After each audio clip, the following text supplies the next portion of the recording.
Hi there, this is Tina Wendon from Good Look, and this is my friend Kim Gifford. She's here today without really knowing what we're doing, so let's hope that I do. We're going to be making SudStones today, which is basically felted soap, and I know you've probably seen felted soap before. There's nothing new under the sun, right, Kim?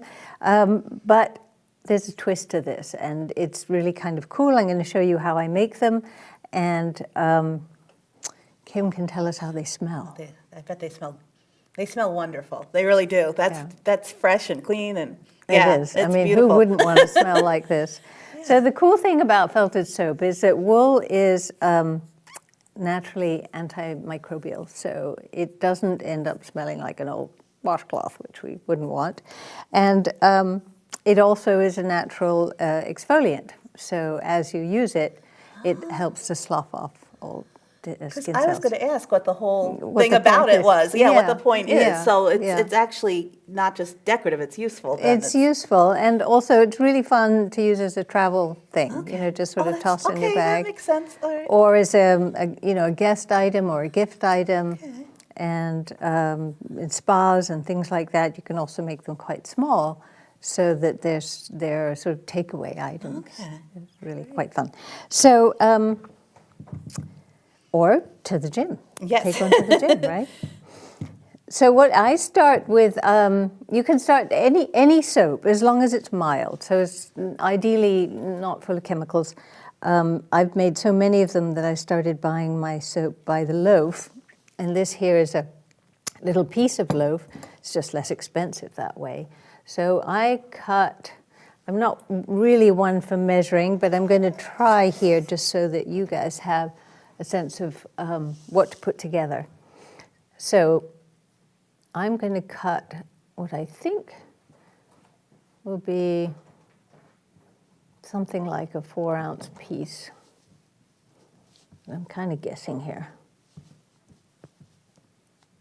Can you do any size, though? It's just a matter of preference. Yeah, you can. I think there's a balance somewhere. I like to end up with a handful, you know, a piece that sort of sits nicely in your hand. These seem perfect. I mean, especially if you're talking about travel, like you said. That's just ideal.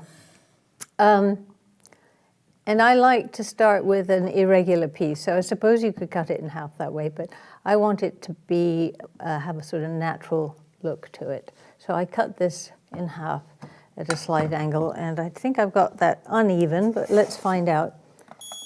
So this is just a scale? It's just a kitchen scale. 1.8, 1.7. Pretty good. Not too bad, not too bad. Anyway, so we have two identical pieces. I'm going to pick one, and I'm going to take this piece and kind of crush the corners a little bit so that there's nothing sharp going on. Now, obviously, if you're starting with a bar of Dove or Ivory or something, you won't have to do this because the corners are already going to be rounded. But if you're buying artisanal soaps, then the chances are you may have to do this. But you just don't want any sharp corners or edges. It smells really good. It does. We're fairly well crushed here.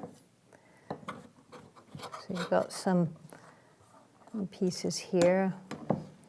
I'm getting mixed up with the hanky. Yeah, I can move that for you. Great. It's just really cool materials to work with. They all seem soft and so fun and colorful. So let me just show you how gorgeous this Bombyx. This is Bombyx silk, also known as mulberry silk.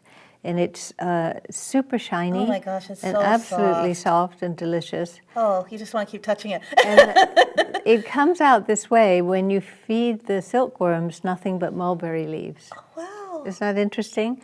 And then Tussa silk, which is probably going to be a little bit more, it still has a little bit of a sheen. Yeah, it's still soft. It's still soft, but maybe a little coarser in a way. This is when they just forage and eat anything. Okay. So, and of course the mulberry silk is a little bit more expensive. And is that what this? And that's what this is. That's what these silk hankies are. This is mulberry silk. It's just absolutely lovely. They call them hankies only because of the shape. Of the shape. Yeah. Yeah, and there we do definitely have more than one there, don't we? Yeah, we do. We got several. Yeah.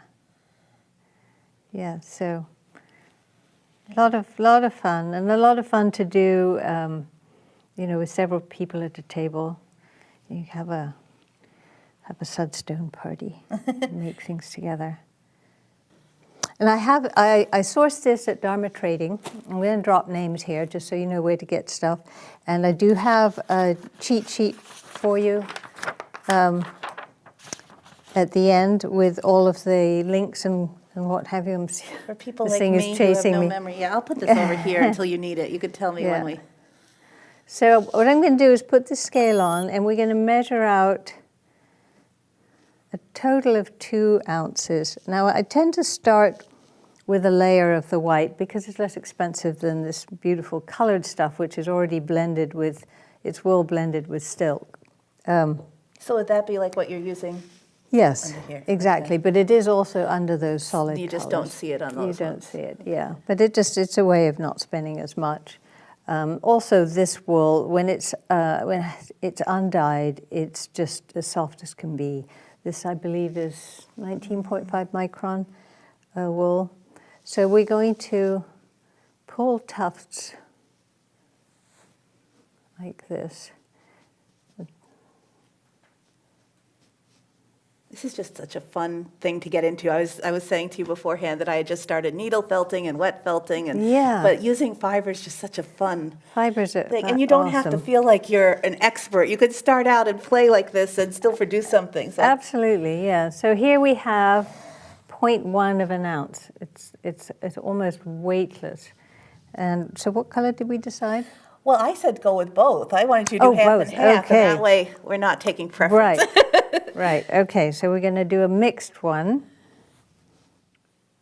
So there we have 0.1. So there's a total now of I'm a little over 0.3 What ounces. did you say you needed? 3? 0.2 ounces, 0.2. So it's really not very much at all. And so the chances are that we'll not use all of this. But I'm going to put this aside now. And We've got the little fibers blowing around. I can feel them I tickling know, my I'm nose. starting to breathe them. Yeah, if we sneeze, you'll know why. So I think we'll take a little of the white off.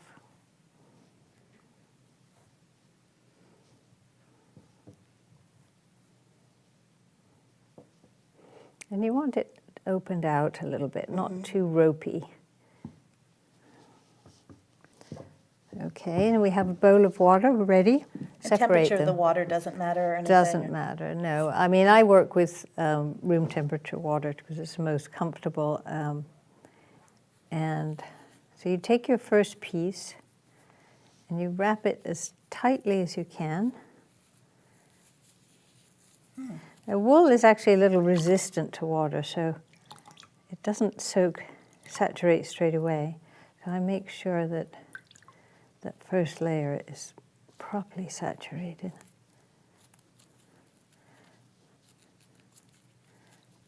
And I'm going to be trying to make sure that the corners are all covered before we start with the color. So you're going in opposite way then? Okay. Exactly. So first one way, and again, as tightly as you can. And if it feels at all loose, then give it a squeeze. You don't want to have to answer the phone about now. Ideally, no headset time. So keep it nice and tight. So that's actually better now, isn't it? Yeah, actually it is. All right, we're going to start with a... And remember that your first layers of color aren't really going to show. So you can be all pleased with the pattern that you're making, and it's going to get covered up by the next piece. So keep that in mind. Again, keep it moist and make sure that you're... And this you just did around, you didn't start at a corner, does it matter? Or? No, I'm trying to cover evenly, get some consistency going, and of course the wool has a life of its own, so it will. This is like a great project for this time of year when everything's, you know, rainy and gray and snowy, and now you have all these colors. It's just Well, I actually uplifting. picked these colors because they're going to be in my summer collection. Cool. Yeah. Now we may need another piece, but we're going to put the blue on first, Well, that's and it. then So just see. get a little bit just in case.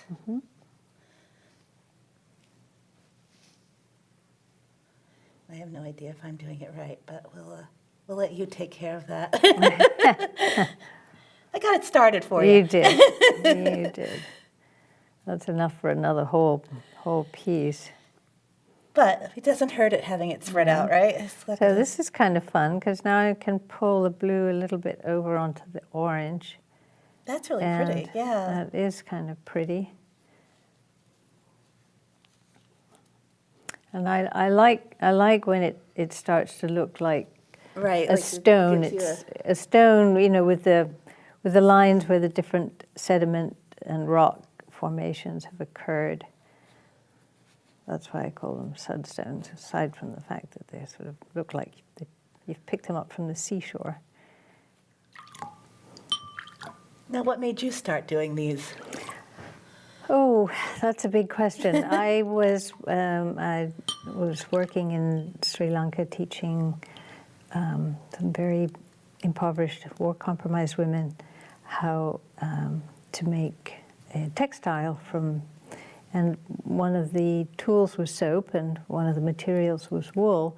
So I started developing little byproduct things that we could make. Yeah, that's great. Because they were mostly occupied making a very high value, low volume item, and I thought it'd be fun to get some lower value, higher volume items going that are quick. So this is fun. Yeah. Now, more magic. We're going to take this. This is what is known as a silk hanky. It's just such a cool And it's thing. absolutely magical. You Yeah, buy so- them by the bunch, And then you can just, and you separate them, and there's just an infinite number in there. This may be more than one. yeah, I'm actually getting two at a time here, so I was going to try Yeah. to show how you pull it, but I Yeah, don't want go to waste any. They're ahead. really the real thing is very thin. I mean, it's much, It's super thin, but the fibers, silk is incredibly strong. So you can separate it, but you can see it's very cobwebby. And so what I do is I literally, there we you go. can Here get it comes. several. Yeah. Oh. And I bet that's more than one. I think you're right, but I couldn't get it. So I literally snip Yeah, I got because two here. it stretches. So I'm going to use this as a net around this. Oh, wow, okay. Now this will do two things. One is it'll keep my fibers in place. And the other thing it'll do is create this wonderfully organic pattern, which makes it actually very stone-like. Yeah. And it'll stretch and stretch and stretch, so you end up with quite a bit left over. And that looks like a clumsy cut, but it's fine because you just keep Just stretching. sort of stretch it over. Yeah. It is very much like a cobweb, isn't it? Yeah. And it has That's this really neat. little organic package, which is really cool.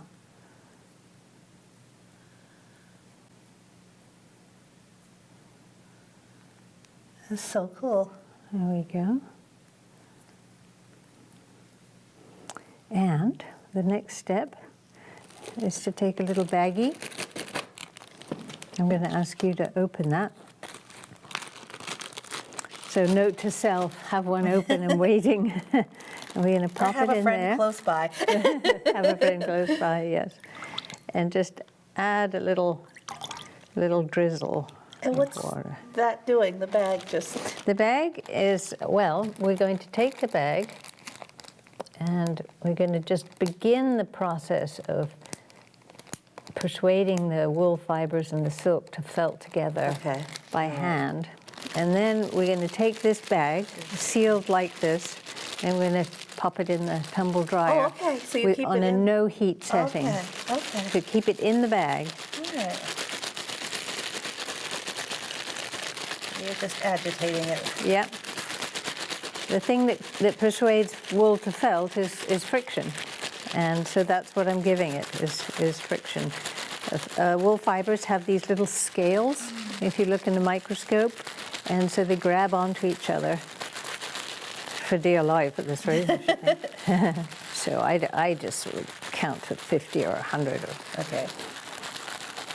And then I usually forget where I am, but I can see it. You But you're can seeing see that something's happening Well, a you little can bit. see it's Yeah. lathering up nicely, which is exactly what will happen when you take one of these into the shower with you. Oh, cool. Yeah.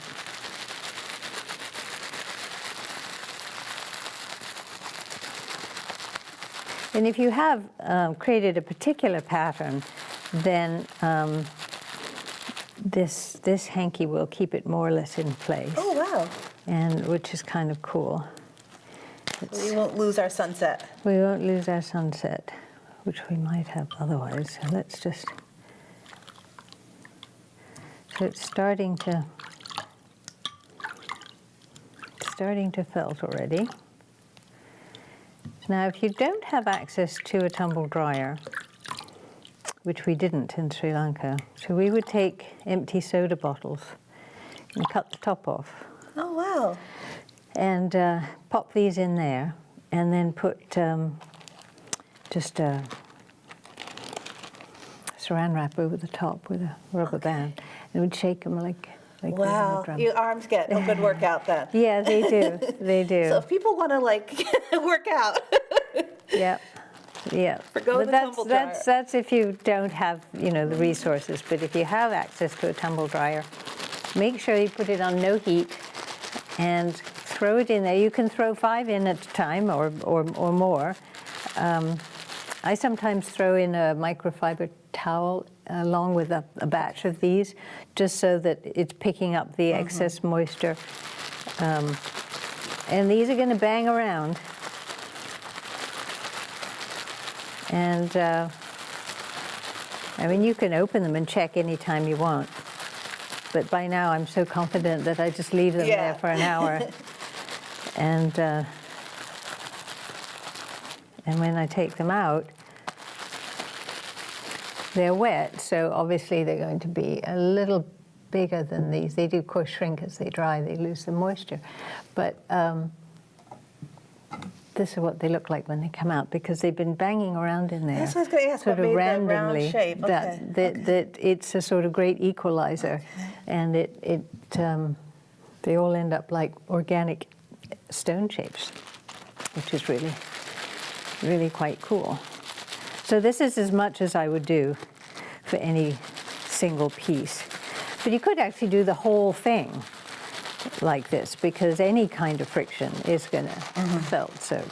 So it's really up to you if you want. If you're quite happy doing this, you want to put on a podcast and just rub, or you want to shake it in a soda bottle.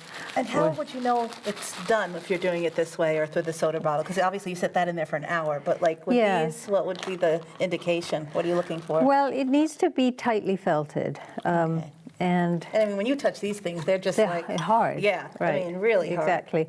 But after the first hour, I do the kind of a squeeze test, and sometimes they're still a little too soft for my liking, so I let them dry a little to get a sense of where they're going to be when they're completely dry, and then I maybe put them back for another 30 minutes or so. But that's starting already. Here, why don't you have a go?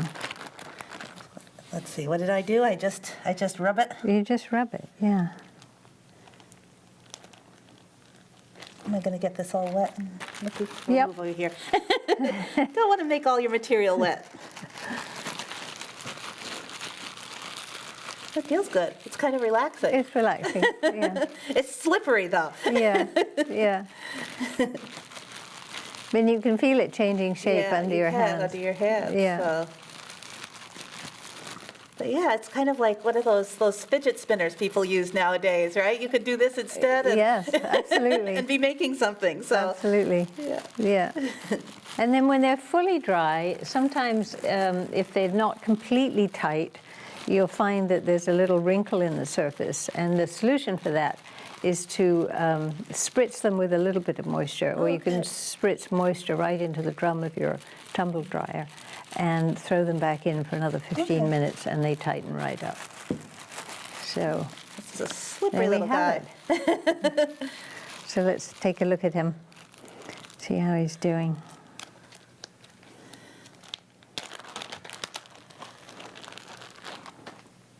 Well, you have warmer hands than I do. I don't usually. It must be all those gloves I wear, right? Yeah. Oh, it's So it's starting to take Yeah, shape, and you it's can see really the pretty. difference of- And you can see those little white veins that came from putting that silk hanky on. it's really pretty. So as it felts, the silk doesn't shrink, but the wool does, and that's what's really cool about the combination, because they grab onto each other. The wool does the shrinking, and it pulls the silk into a little wiggly line. Okay. So it won't be the white lines won't be as smooth. It's starting to wiggle here. You can see this one is starting to wiggle. Now, if we continue to do them in the bag or the soda can, they wouldn't necessarily get as rounded as Oh yeah, this, or they will. would if you just kept They will, continuing? Okay. absolutely. And here you can see that- the wiggles. Oh yeah, That's- it does. It looks just like a natural, like as a stone, an Yeah. organic stone. So I found that if you do this a lot, the soap is actually not great for your hands all the time. It's not great for your skin. It's not great for your nails. So I find that I put a teaspoon of vinegar in the water. Oh. And in fact, I think I brought some. Is this right Yeah. here? And it will, I would probably use a fresh bowl for the final rinse for my hand. And it just, feel that now, it's not slippery anymore. Oh yeah. Wow. Yeah, Oh, that's cool. yeah, Magic. exactly. So here, I'll share this with you. Share it with me. Yeah. We'll both get a little dry here. So there you have it, SudStones. It's a lot of fun. Enjoy. Thanks so much.